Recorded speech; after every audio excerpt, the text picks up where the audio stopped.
నమస్తే, welcome to ANN. నేను మీ లక్ష్మీనాగ్ నరహరి శెట్టి. మనతో ఉన్నారు కాంగ్రెస్ నేత సంజయ్ రెడ్డి గారు. ఆవిడతో మరిన్ని విషయాలు మాట్లాడి తెలుసుకుందాం. నమస్తే సంజయ్ రెడ్డి గారు. సంజయ్ రెడ్డి గారు, ఇప్పుడు మీకు తెలుసు కాంగ్రెస్ నేతగా మీరు కాంగ్రెస్ పార్టీలో ఒక కీలక పాత్ర పోషిస్తున్నారు. మీరు కూడా మీ వంతు ప్రయత్నాలు చేస్తున్నారు ముందుకు వెళ్ళడానికి. రానున్న ఈ ఏవైతే మున్సిపల్ ఎన్నికలు ఉన్నాయో దీనిలో కాంగ్రెస్ పార్టీ ఏ విధంగా ముందుకెళ్ళబోతుంది? డెఫినెట్గా మనము 2 సంవత్సరాలు పూర్తి చేసుకున్న సందర్భంగా కాంగ్రెస్ పార్టీ అనేక కార్యక్రమాలు, ఇప్పుడు ఎలక్షన్స్ కోసం పనిచేయదు కాంగ్రెస్ పార్టీ ప్రజల కోసం చేస్తుంది. ఎన్నికలు అనేది పార్టీలో ఒక భాగం అంతే, కానీ ఎన్నికలు వస్తున్నాయి కదా పని చేయడం అని కాదు. డెఫినెట్గా ఇప్పుడు ఉచిత బస్సుదే కానివ్వండి, మనకు రేషన్ కార్డులు 10 సంవత్సరాల నుంచి రేషన్ కార్డు లేక విసిగిపోయిన జనాలు. తర్వాత ఇప్పుడు సెకండ్ విడత ఇంద్రమ్మ ఇండ్లది కూడా ప్రవేశపెడుతున్నారు అన్నగారు. సో మంచి మంచి పథకాలు ఇవాళ ప్రతి విషయాలకి ఏది చూసినా కూడా సన్న బియ్యంది. కాబట్టి డెఫినెట్గా హైదరాబాద్ కూడా ఎంత అంటే ఒక డల్లాజ్ లాగా చేస్తా అని చెప్పేసి కేటీఆర్ గారు ఎన్నో పలుకులు పలికిండు. ఇవాళ చూస్తే మీరు చూసిండు కదా వాళ్ళ పరిస్థితి ఎట్లుందంటే కుర్తుల వడ్డేలకలాగా కొట్టుకుంటున్నారు. ఇంకోటి సంజయ్ రెడ్డి గారు, కేటీఆర్ గారు రాహుల్ గాంధీ మీద కావచ్చు, లేదంటే రేవంత్ రెడ్డి గారి మీద కావచ్చు, చాలా దారుణమైన మాటలను మాట్లాడుతున్న పరిస్థితి. మరి మీ నేతలు కూడా రియాక్ట్ అవుతున్నారు, కానీ అసలు కేటీఆర్ గారు ఇలా మాట్లాడడానికి గల కారణం ఏంటంటారు? ఇప్పుడు తనకి ఏం మాట్లాడుతుండో అర్థం కావట్లేదు. ఎందుకంటే ఒక దిక్కు చెల్లెలు వేసిన ప్రశ్నలకు సమాధానం చెప్పలేకపోతున్నాడు. కాబట్టి ఏం మాట్లాడుతుండో అర్థం కావట్లేదు. ఇప్పుడు ఏం మాట్లాడాలి? ఇప్పుడు కాంగ్రెస్ వెనుక, ఇప్పుడు కవిత వెనుక కాంగ్రెస్ ఉంది అని ఊహాగానాలతో ఊహించుకుంటున్నాడేమో, కానీ ఎవరి వెనుక కాంగ్రెస్ పార్టీ ఉండదు. కాంగ్రెస్ పార్టీలో అందరం పనిచేస్తాం తప్ప కవితకు గాలం వేయాల్సినంత అవసరం మాకు లేదు. ఇవాళ మా పార్టీ నాయకుడి మీద మీరు రాహుల్ గాంధీ గారి గురించి మాట్లాడారు అంటే ఆయనకు రైటే లేదు. ఎందుకంటే ఆ స్థాయి కూడా కాదు. ఆయన ఒక ఎమ్మెల్యే స్థాయిలో మాట్లాడండి, మీ నియోజకవర్గ అభివృద్ధి కార్యక్రమాల గురించి మాట్లాడండి. మాకు నిన్న ఒక సంచలన న్యూస్ ఏంటంటే, నిన్న సీఎం గారు చెప్పారు, ఒక్క టీఆర్ఎస్ ఎమ్మెల్యే ఇప్పటి వరకు కూడా నియోజకవర్గం అభివృద్ధి కోసం ఒక్కసారి కూడా సీఎం గారిని గడవలేదంట. మరి ఎంత దారుణం అండి ఇది. అంటే మీరు మీ వ్యక్తిగత విషయాల కోసం కాన్స్టిట్యున్సీని అట్లా ఇప్పుడు మీరు కూడా అనొచ్చు, ఇప్పుడు మీకు బాధ్యత లేదంటే ఎమ్మెల్యేకి బాధ్యత ఉంటుందా మాకుంటుందా? ఇప్పుడు ఎమ్మెల్యేకి కదా బాధ్యత ఉండాల్సింది. ఎమ్మెల్యే వచ్చేసి మా కాన్స్టిట్యున్సీకి ఇవి కావాలని ఇప్పుడు మీ అమ్మాయినా కూడా అడగంది అయితే అన్నం పెట్టదు కదా. కాబట్టి మరి సీఎం గారి దగ్గరకు వచ్చి అడగాలి. సీఎం గారి దగ్గరకు వచ్చిన తర్వాత అడిగినప్పుడు సీఎం గారు రియాక్ట్ కాలేదనుకోండి, లేకపోతే లేదు అన్నారు అనుకోండి, అప్పుడు మాట్లాడండి. మీ ఇంటి పార్టీ అనుకుంటున్నారా ఇది? నాకు అర్థం కాదు. కాన్స్టిట్యున్సీ అనేది మీ కుటుంబమా? అంటే మీ కుటుంబ రాజకీయాలా? నేను అనేది ఏంటంటే, ఎలక్షన్స్ అప్పుడు మాత్రమే పార్టీలు ఉండాలండి. ఈ పార్టీ ఆ పార్టీ గెలిచిన తర్వాత సీఎం అన్నప్పుడు ఏ పార్టీ నుంచి ఉన్నా కూడా 100% రెస్పెక్ట్ చేయాలి రేవంత్ రెడ్డి గారిని. కాబట్టి నేను ఒకటే చెప్పదలుచుకున్నా ఈరోజు, డెఫినెట్గా కేటీ రామారావు మీ సిరిసిల్ల కాన్స్టిట్యున్సీ మీద నువ్వు కాన్సన్ట్రేషన్ చేసి అక్కడ 2 సంవత్సరాల నుంచి అసలు నువ్వు పోను కూడా పోలేదంట, ఒక అభివృద్ధి కార్యక్రమం కూడా పాల్గొంటలేవంట. అసలు ఇక్కడ చూస్తేనేమో కనీసం నీకైనా నిన్ను చూస్తే అర్థమవుతుంది. అసెంబ్లీకి వచ్చిన తర్వాత ఒక సీఎం గారు వస్తే కూడా నువ్వు లేవలేదంటే నీ సంస్కారం ఏందో కూడా అర్థమవుతుంది. పెద్ద విదేశాలలో చదువుకున్నా అన్నావు, గుంటూరు అన్నావు, పాత బస్సులో చదువుకున్నా అన్నావు, చింతమడకలో చదువుకున్నా అన్నావు, కానీ నువ్వు చేసింది ఏంది తెలంగాణ ప్రజలకు తెలుస్తలేదా? అసెంబ్లీలో ఎట్సోంటోడైనా ఎంత చదువుకోనైనా సంస్కారం ఉంటుంది. నీకు ఇంత చదువుకున్నావు కానీ నీకు సంస్కారమే లేదు, అది ప్రజలందరికీ తెలుసు. కాబట్టి నేను అనేది ఏంటంటే, రేవంత్ రెడ్డి గారు ఏది మనసులో పెట్టుకోరండి. ఏది ఉన్నా కూడా రాష్ట్ర ప్రజలను ఉద్దేశించే ఆయన అభివృద్ధి దశలో నడుస్తాడు తప్ప పార్టీల పరంగా ఆయన మనసులో అట్లా పెట్టుకున్నటువంటి కక్ష సాధింపు అయితే ఇట్లా ఎందుకుంటే చెప్పండి. కక్ష అనేది ఆయనకి ఏమి ఉండదు. అప్పటి వరకు అనాలి, వదిలేయాలి, అంతే. That's all. మాధవీలత గారు, మీకు తెలుసు బీజేపీ మాధవీలత గారు ఈ మధ్య కాలంలో కాంగ్రెస్ పార్టీ ఒక మతానికో ఈట్లకో ఉండేది, కానీ అంటే ఒక సామాజిక వర్గం మీద కొన్ని కమెంట్స్ చేసిన పరిస్థితి మీకు తెలుసు. మరి అసలు మాధవీలత గారి గురించి మీరేం చెప్తారు? ఒక అడకూతురమయ్యా. నేను చెప్పేది ఏంటంటే, బీజేపీ అనేది మతం కోసము ఓట్ల గురించి మాట్లాడేవాళ్ళు. తను ఎప్పుడేం మాట్లాడుతుందో తెలియదు. రాష్ట్ర ప్రయోజనం కోసం మాట్లాడాలి. మనం ఇప్పుడు ఆమె పార్లమెంట్కేమో పోటీ చేసింది. అసలు ఆమె పోటీ చేసినప్పుడు ఒక బాధ్యతగా ఉండాలి. ఒక బాధ్యతగా మనం మాట్లాడితే బాగుంటుంది. ఆమె ఏదైనా మాట్లాడుతుంది, ఏం మాట్లాడుతుందో కూడా తెలియదు. పాత బస్సు అంటది, ఇది అంటది, అది అంటది. ఏది పాత బస్సు డెవలప్ కావాలన్నా, ఏ అభివృద్ధి చెందాలన్నా 100% కాంగ్రెస్ పార్టీ నుంచి సాధ్యమవుతుంది. అలాంటి వాళ్ళని విమర్శలు పట్టించుకోవద్దు. మన పని మనం చేసుకుంటూ పోతే ప్రజలు మనకు దగ్గర అవుతారు. విమర్శలకు పోవద్దని మన రేవంత్ అన్న అదే చెప్తాడు. వాళ్ళు ఏదైనా విమర్శించనియండి, అవి పువ్వులు కూడా స్వీకరించండి, మన పని మనం చేసుకుంటూ పోదాం. మనం ఒక గవర్నమెంట్లో ఉన్నాం కాబట్టి ప్రజలు మన మీద నమ్మకం పెట్టుకున్నారు. ఉమ్మడి ఆంధ్రప్రదేశ్లో ఉండగా గంగా భవాని గారిని ఒక ఫైర్ బ్రాండ్గా కాంగ్రెస్ పార్టీ నుంచి అభినందించేవాళ్ళు. ఈ రోజున సంజయ్ రెడ్డి గారు అంటే కాంగ్రెస్ పార్టీకి ఒక ఫైర్ బ్రాండ్గా అందరూ కూడా ప్రజలు కావచ్చు, కాంగ్రెస్ నాయకులు కావచ్చు ర్యాలీ అవుతున్నారు. మీకు ఈ ఫైర్ బ్రాండ్ అని రావడాన్ని మీరు ఎలా చూస్తారు అసలు? మీకు అంటే నేను ఫైర్ బ్రాండ్ అని అంటే నాకు వాస్తవం ఏది ఉన్నా కూడా వాస్తవాలు మాట్లాడతాం. పాలమూరు వాళ్ళ మనసులో ఏముండదు. ఇది చెప్పాలంటే చెప్పేస్తాం, ఇది చేయాలంటే కమిట్మెంట్ అంతే. ఈ కమిట్మెంట్గా మనకు ఒక కాంగ్రెస్ పార్టీ మన మీద ఒక నమ్మకంతో జనరల్ సెక్రటరీ ఇచ్చింది. ఆ పదవికి న్యాయం చేయాలి. మనం వ్యక్తి కోసమో దానికోసం ఉండదు. కాంగ్రెస్ పార్టీ సిద్ధాంతాల కోసమే ఆ జనరల్ సెక్రటరీ పదవి అనేది 100%గా పనిచేస్తా. ఎందుకంటే పార్టీ గైడ్లైన్స్ దాటడం నేను ఎప్పుడు కూడా పార్టీకి గైడ్లైన్ దాటకుండా మాట్లాడాను. ఎందుకంటే నేను అనేది రాష్ట్ర అభివృద్ధి కోసం జనరల్ సెక్రటరీ ఇచ్చిండ్రు. 100% కాంగ్రెస్ పార్టీని ఎవరిని విమర్శించినా తిప్పికొడతా. ఎందుకంటే నేను అనేది ఏంటంటే మహిళల రాజకీయాలలో మగవారితో సమానంగా ఎదగాలి అనేది నా మైండ్లో బాగుంది. కాబట్టి మగవారితో సమానంగా మనం ఆర్థికంగా నిలదొక్కుంటేనే తెలంగాణ రాష్ట్రం కూడా ముందుకెళ్తుంది. మా రేవంత్ అన్న కూడా ఒకటే చెప్తున్నాడు, 33% రిజర్వేషన్ వస్తే మొత్తం మీదే కదా అంటున్నాడు. అంటే నవ్వుతూ చెప్తున్నాడు, అంటే హ్యాపీగా అనిపిస్తుంది. అన్న ఒక భరోసా ఇచ్చినట్టు అనిపిస్తుంది. కాబట్టి మాలాంటి లేడీసు కాంగ్రెస్ పార్టీలో అయితే హ్యాపీగా కొంచెం స్వేచ్ఛగా మాట్లాడగలుగుతాము. స్వేచ్ఛగా ఈరోజు ఈ స్టూడియోకి వచ్చానంటే మాకు కాంగ్రెస్ పార్టీ ఇచ్చిన స్వేచ్ఛనే కదా. సో మన స్వేచ్ఛ అనేది మన భావజాలను చెప్పుకోవాలంటే ఒక ప్లాట్ఫామ్ ఉండాలి. ఆ ప్లాట్ఫామ్ కాంగ్రెస్ పార్టీ ఇచ్చింది కాబట్టి డెఫినెట్గా కాంగ్రెస్ పార్టీ నా మీద నమ్మకం పెట్టుకుంది. ఆ నమ్మకాన్ని నేను నమ్మకంతోనే పనిచేస్తాను. అధిష్టానం ఏదైతే చెప్తే అదే చేస్తాను. సంజయ్ రెడ్డి గారు, ఇప్పుడు మండల్లో కల్వకుంట్ల కవిత ఎవరైతే ఉన్నారో కొంత భావోద్వేగానికి గురైన పరిస్థితి. అంతటి భావోద్వేగానికి గురైన ఆవిడ కొన్ని మాటల్ని, కొన్ని ప్రశ్నల్ని బీఆర్ఎస్ పార్టీకి సంధించింది. ఈ రోజు వరకు కూడా హరీష్ రావు గారు కావచ్చు, లేదంటే కేటీఆర్ గారు కావచ్చు, కేసీఆర్ ఎవరు రియాక్ట్ అవ్వలేని పరిస్థితి. అంటే వాళ్ళకు సంబంధించిన ఈవిడ అడిగిన ప్రశ్నలకు వాళ్ళ దగ్గర సమాధానాలు లేవంటారా? అసలు కవిత గారి గురించి చెప్పమంటే మీరేం చెప్తారు? డెఫినెట్గా కవిత గారు అడిగిన ప్రశ్నలకు హరీష్ రావు, కేటీఆర్ 100% చెప్పాలి. కాంగ్రెస్ పార్టీని మమ్మల్ని మీరు ప్రశ్నించడం కాదు, ఫస్ట్ కవిత గారి మాటలకి స్పందించాలి. స్పందించకుంటే ఎట్లా? ఇప్పుడు మీరు స్పందించకుంటే నిజాలు అనుకుంటారు. ఒకవేళ మీరు స్పందించారనుకో దానికి ఆన్సర్ చెప్పాలి. అదే అవునా కదా? ఒక ఆడకూతురికి న్యాయం చేయని వాళ్ళు మీరు తెలంగాణ రాష్ట్రాన్ని ఏం చేస్తారు? మేము అధికారంలోకి వస్తామంటున్నారు. ఏ రకంగా వస్తారు? ఒక్క ఆడకూతురిని హ్యాండిల్ చేస్తలేరు మీరు. ఆత్మగౌరవం లేదని ఏడుస్తుంది, నన్ను ఆస్తుల కోసం కాదంటుంది. దేనికోసం మరి? మీ చెల్లెంది, మీ మర్దలు, మీ చెల్లె ఎవరి కోసం ఏడుస్తుంది? దేనికోసం ఏడుస్తుంది? నేను అనేది ఏంటంటే ఏదేమైనా కూడా కవిత గారు మాత్రం చాలా కమిట్మెంట్. రాజకీయాలను పక్కన పెడితే ఒక మహిళగా ఆమెలో ఒక కమిట్మెంట్ అయితే ఉంటుంది. కాకపోతే ఏంటంటే ఆమె ఈ శాసన మండలిలో ఏడవడం అనేది కొంచెం బాధ అనిపిస్తుంది. ఒక మహిళ కదా, ఎవరమైనా ఏడ్చినప్పుడు బాధ అయితే అవుతుంది. అయితే అట్ ద సేమ్ టైం ప్రజలు కూడా ఈ ఏడుపేదో ముందేడిస్తే బాగుండేది కదా అనేది అడుగుతున్నారు. తీన్మార్ మల్లన్న ఒక తీవ్రమైన వ్యాఖ్యలు అయితే చేశాడు. మీరు కవిత ఎవరైతే ఉన్నారో కాంగ్రెస్ పార్టీ తీసుకునే ప్రయత్నం చేస్తుంది. మొన్న ఎవరైతే రీసెంట్గా మంత్రులుగా ఉన్న వాళ్ళు ప్రమాణ స్వీకారం చేశారో, నేను ఒక్కటి చెప్తున్నా, తీన్మార్ మల్లన్న అనే వ్యక్తి గురించి నేను మాట్లాడాను. ఎందుకంటే ఇప్పుడు ఆయన మా పార్టీ నుంచి గెలిచి ఏం మాట్లాడాలి చెప్పు? ఆయన ఏం మాట్లాడుతున్నాడు? ఇప్పుడు ఆయన గెలిచింది ఏ పార్టీ నుంచి చెప్పండి? కాంగ్రెస్ నుంచి. కాంగ్రెస్ సిద్ధాంతాలకు అనుకూలంగా మాట్లాడాలి, సిద్ధాంతం ప్రకారం పోవాలి, పార్టీ గైడ్లైన్స్ దాటొద్దు. ఆయన పార్టీ గైడ్లైన్స్ తెచ్చి బయటకు వెళ్ళండి. ఆయన గురించి నేను మాట్లాడాను. మీరు కవిత గారి గురించి అడగండి, నేను చెప్తాను. ఎందుకు అనంటే ఒక ఆడపిల్ల శక్తిగా ఎదగొచ్చు.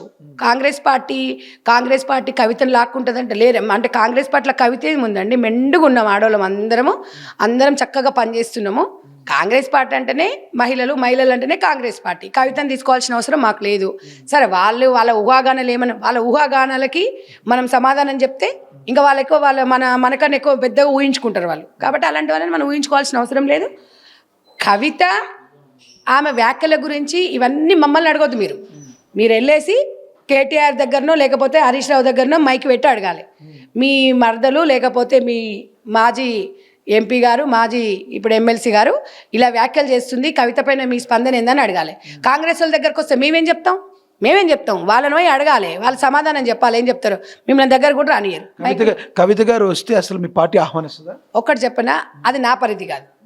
ఇప్పుడు రాష్ట్ర స్థాయి జాతీయ స్థాయి నాయకులు మాట్లాడతారు. వాళ్ళు ఏ నిర్ణయం తీసుకున్నా 100% పార్టీకి మేము 100% వాళ్ళు ఏ నిర్ణయాలు తీసుకున్నా కట్టుబడి ఉంటాం.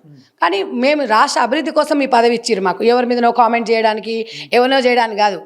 పార్టీ గైడ్లైన్స్ ప్రకారంగా ఈ నెల 20 తారీఖు నుంచి 30 తారీఖు వరకు గ్రామాలలోకి వెళ్తున్నాము, కార్యకర్తలను కలుస్తున్నాము. అందరికి కూడా అంటే మన జాతీయ ఉపాధి హామీ పథకాన్ని బీజేపీ పార్టీ ఎట్లయితే మార్చిందో, ఎందుకు మార్చింది, దానివల్ల ఎవరికి లాభం ఉంది ఏందని క్లారిటీగా ప్రతిరోజు 10 రోజులు ఈ కార్యక్రమం చేసిన తర్వాత మళ్ళీ ఫిబ్రవరి 3 నుంచి 13 వరకు నియోజకవర్గం జిల్లా వైజ్గా 1,00,000 మందితోని కూడా ర్యాలీ నిర్వహించి అసలు దాని గురించి గతంలో కరువు పని ఎన్ని రోజులు ఉండే, ఎంత దానివల్ల అసలు కరువు పని ఎందుకు కాంగ్రెస్ పార్టీ ప్రవేశపెట్టింది, బీజేపీ పార్టీ ఎట్లా మోసం చేస్తుంది, ఇప్పుడు 9% ఇస్తున్నామని చెప్తుంది, రాష్ట్ర ప్రభుత్వాల మీద 6% ఇవాళ అదనంగా భారం అవుతుంది, వాళ్ళు ఏదో మాకు ఈ చేతితోనిచ్చి ఈ చేతితో తీసుకోరు అంటే ఇప్పుడు అది ప్రజలకు తెలియాలి. వాళ్ళు ఏమంటారంటే ఇంతకుముందు 6% 9% ఇస్తున్నామంటున్నారు, కానీ రాష్ట్ర ప్రభుత్వంలో భారం అంటే రాష్ట్ర ప్రభుత్వం ప్రజల మీద భారం మోపుతున్నారు, మా వ్యక్తుల మీద కాదు. అది కూడా మేము ప్రజలకు తెలియజేస్తాం. మేము ఇవాళ ఉపాధి హామీ దాంట్లో మేము 223 పనులు అందులో మేము అటాచ్ చేసి ఇప్పుడు అట్లా కాదంట. బీజేపీ పార్టీ ఏ పని చెప్తే ఆ పని చేయాలంట. ఎందుకు చేయాలనేది కూడా అప్పుడు ఎక్కువ శాతము ఎస్సీలకు 20%, ఎస్టీలకు 20%, మిగతా మహిళలకి చాలా అందులో అవకాశాలు ఉండే. ఇప్పుడు మహిళలకు కానివ్వండి, అక్కడ ఉన్న ఎస్సీ ఎస్టీ వాళ్ళకి కూడా మంచి పనులు దొరికేవి. ఈరోజు 10 రోజులు పెంచినామంటున్నారు.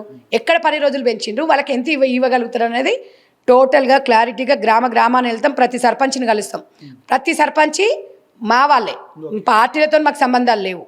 ఇవాళ కాంగ్రెస్ పార్టీ తెలంగాణ రాష్ట్రంలో కాంగ్రెస్ పార్టీ సీఎం ఉన్నారు, సీఎం చెప్పిన పిలుపుని ఇస్తాం. ఇంకొక విషయం ఏంటంటే ఒక్కొక్క మండలాన్ని కూడా రాష్ట్ర స్థాయి నాయకులను కమిటీ వేస్తున్నారు. అంటే ఒక బాధ్యతగా మా మీద బాధ్యత ఉంది, మేము చేసినవన్నీ ప్రజలకు తీసుకెళ్లాలని. కాబట్టి ఇప్పుడు కాంగ్రెస్ పార్టీ ఎంత మంచి పనులు చేస్తుందంటే ఒక్కొక్కటి చెప్తుంటే గత చరిత్రను తెలుసుకుంటే బూస్బోమ్స్ వస్తున్నాయి. ఇవన్నీ కూడా సమాజం మాలాంటి మహిళలకు తెలవాలి, ఇప్పుడు రాబోయే యూత్ కూడా తెలవాల్సిన అవసరం ఉంది. వీళ్ళు ఏదో వచ్చేసి రాజ్యాంగాన్ని మారుస్తాం, మాకు 400 సీట్లు ఇవ్వండి అంటే వాళ్ళకి ఏం చేసిండ్రు, కర్రగాల్చి వాత పెట్టి 240కి పరిమితం చేసిరు. లేకపోతే రాజ్యాంగాన్ని కూడా మారుతురు, వాళ్ళు ఏదైనా మారుస్తారు. కానీ రాజ్యాంగం మారిస్తే ఓటు పోయినట్టే, ఓటు పోయిందంటే అన్ని పోయినట్టే. ఇంకా దేనికి అర్హులు అవుతాం మనము? గతంలో రేవంత్ రెడ్డి గారు కావచ్చు, కేసీఆర్ గారు కావచ్చు, ఎన్ని మాటలు బయట మాట్లాడుకున్నా ఒక శాసనసభలో మరి మాజీ ముఖ్యమంత్రిగా రేవంత్ రెడ్డి గారు గౌరవం ఇచ్చి ఆయన్ని నమస్కారం చెప్పి ఎలా ఉన్నారని అడిగారు. దాన్ని కూడా కేటీఆర్ గారు మాట్లాడుతూ ఇవి పైకి ఒక మాట లోపల ఒక మాట అని మాట్లాడిందని అవన్నీ గిచ్చికయ్యాలు పెట్టుకో తీట పంచేది మాకు అవసరం ఉండదు. ఆయనకి ఏదో కేటీ రామారావుకి ఏదో ఒక నోరు దుర్దుంటుంది, అది సంస్కారం చూస్తారు. రా నువ్వు వెనుక కూర్చొని నీ సంస్కారమే చూస్తురాడా? వెనుక కూర్చొని ఒక సీఎం గారు ఎంత ముద్దుగా అనిపించింది. ఇప్పుడు నిన్న సీతక్క కొండ సురేఖ కూడా ఇంటికి పోతే ముద్దుగా పిలిచి ఆహ్వానించిండు. అట్లా కలిసి పని చేసుకోవాలి. కానీ మీకు ఎట్టా చేత కాదు, చేసిన ఎందుకు చేయని రాదురి. ఇప్పుడు ఆయన వచ్చి ప్రతి నమస్కారం పెట్టిండు. కేసీఆర్ గారి దగ్గరకే పోయిరు. ఆయన సీఎం నేను కదా, కేసీఆర్ నా దగ్గర రావాలనిలే. రేవంత్ అన్నకు సంస్కారము ఉగ్గుపాలతో పోసింది. ఆయనకు సంస్కారం ఉంటాయి కదా కేటీ రామారావు లేదు, ఆయన పక్కన కూర్చుంటే తాటి చెట్టు పొడుగు. ఆయన ఎవరు, మన హుజరాబాద్ ఎమ్మెల్యే కౌశిక్ రెడ్డి, పాడి కౌశిక్ రెడ్డి, ఇద్దరు దొరలేగా, దొరస్థాయికి వెళ్ళి వస్తురు కాళ్ళు. దొరల పాలన ఆ దొరల పాలన లాగా లేదు. అంటే ఏమనుకుంటారు, పెద్ద మీరు లేవకపోతే ఏమైనా అవుతుందా? జనాలు చూసి మిమ్మల్ని తుప్పు ఉంచుతారు. సీఎం గారు ఆయన ఏమన్నాడు, అసెంబ్లీకి పిలిస్తే మీ ఉందాతనాన్ని తగ్గించము అన్నారు. అదే ఉందాతనం పోయిండ్రు. మేము చెప్పేది ఏంది, మీరేం చెప్తారు, మేము చెప్పారు. అసెంబ్లీ అనేది దేవాలయం లాంటిది, అసెంబ్లీలో మాట్లాడుకోవాలి. కానీ మేము బయటకు వచ్చి స్టేట్మెంట్లు పెట్టి ప్రెస్ మీట్లు పెడితే పొడిచేది ఏముండదు, ఆడ మీకు భయపడేది కూడా ఏముండదు. ఆల్రెడీ ప్రజలల్లా అసలు మీరేంది అనేది టోటల్గా తెలిసిపోయింది. మమ్మల్ని అడిగితే మేము చెప్పేది ఏం లేదు. ఆల్రెడీ బీఆర్ఎస్ పార్టీ భూస్థాపితం అనేది ప్రజలకు తెలిసిపోయింది. చివరిగా ఒకటి, ఏదైతే సంజయ్ రెడ్డి గారు ఉన్నారో గత వారం రోజుల నుంచి జరిగిన కొన్ని సంఘటనల కారణంగా మీకు ఏమైనా థ్రెడ్నింగ్స్ లాంటివి కానీ ఏమైనా వచ్చినాయి? ఎందుకంటే మీరు ఉన్నట్టుగా మీరు కొన్ని దగ్గర మాట్లాడిన పరిస్థితి. గతంలో ఆర్జీవీ లాంటి వ్యక్తి కొన్ని విషయాల్లో రియాక్ట్ అవ్వలేదు, కానీ ఆర్జీవీ ఎంత బోల్డ్గా మాట్లాడినా రియాక్ట్ అవ్వని వ్యక్తి శివాజీ విషయంలో రియాక్ట్ అయింది. ఆవిడ కొన్ని విషయాలు మీరు రియాక్ట్ అయ్యారు. అయ్యారు. మీకేమన్నా థ్రెడ్డింగ్స్ లాంటివి ఏమైనా వచ్చినాయి? మీరు ఏమంటారు ఈ టోటల్ ఎపిసోడ్ గురించి? నేను టోటల్గా అయితే ఇప్పుడు అది జరిగిపోయిన దాని గురించి మాట్లాడదలుచుకోలేదు. మీరు అన్నారు కాబట్టి చెప్తున్నా. ఏదేమున్నా నన్ను అయితే ఎవ్వరు ఒక మాట కూడా అనలేదు, అప్రిషియేట్ చేశారు. సో అంటే అది మళ్ళీ ఈ జరిగిపోయిన దాని గురించి మనం చర్చించుకోవడం అయితే వేస్ట్.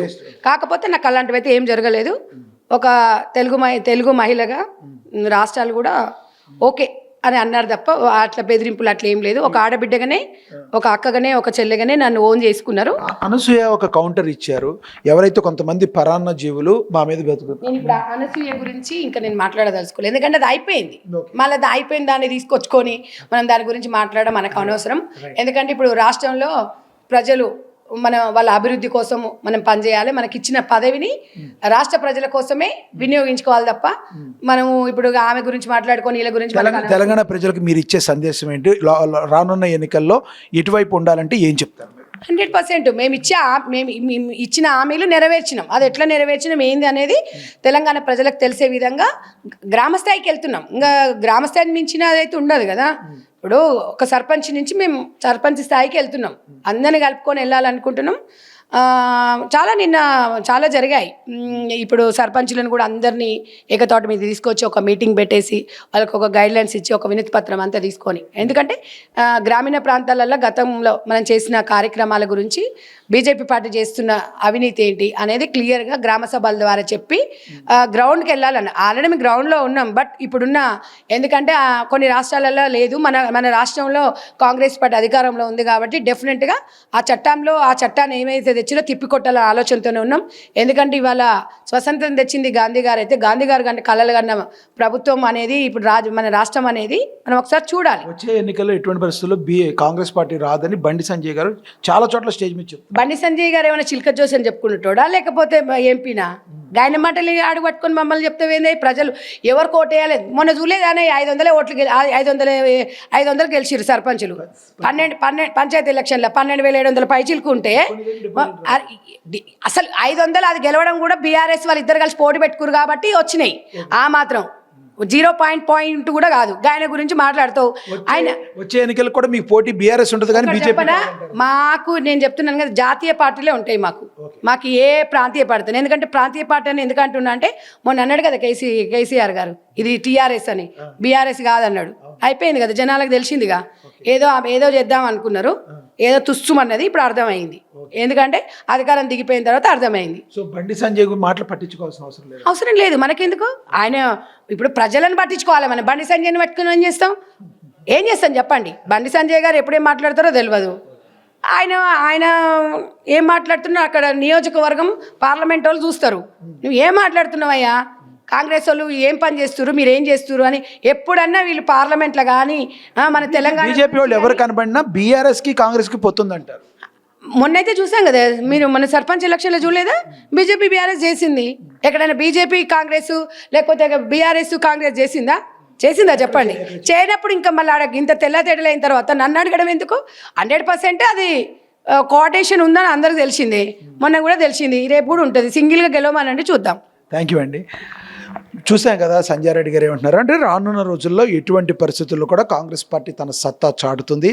అయితే ఎప్పటికైనా కూడా కేటీఆర్ నోటు దూల తగ్గించుకోవాలి. ఈ రకంగా మాట్లాడితే ఆ వచ్చే 2 ఓట్లు 3 ఓట్లు కూడా రావు. బీఆర్ఎస్ పార్టీ కొంచెం నోరు హద్దులో పెట్టుకోవాలని చెప్పి మరి సంజయ్ రెడ్డి గారు చెప్తున్నారు. అలాగే జరిగిన కొన్ని సంఘటనలు కొన్ని రోజులుగా నాకు ఎటువంటి థ్రెటనింగ్ కాల్స్ అయితే రాలేదు, పార్టీ మాకు ఇప్పుడు అండగా ఉంటుంది.